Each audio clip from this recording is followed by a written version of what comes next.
This young Ukrainian orphan who suffered severe burns has, quote, a huge desire to live. That's according to one of the doctors treating him at Shriners Hospital for Children in Boston. Ihor Lakatosh was burned in a fire about 5 years ago, but the boy didn't receive proper treatment for his burns on 30% of his body, and that caused his skin to contract as the burns healed.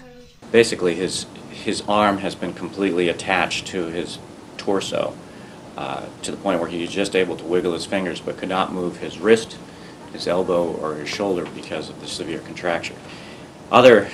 His knee is flexed at more than 90 degrees. His right elbow is also contracted in, so he has very limited range of motion. The boy's mother took Ihor to a hospital a year ago, but she never came back. He was then taken to an orphanage whose director contacted a Ukrainian burn physician. That doctor then reached out to Doctors Collaborating to Help Children.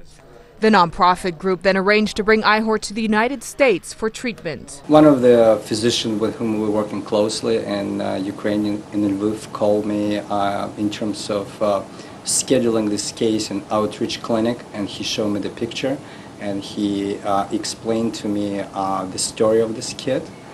And when I look at the picture, I start yelling at him because the picture looks absolutely horrible. In August, doctors separated Ihor's arm from his body. A week later, he underwent skin graft surgery to cover the gaping wounds left behind.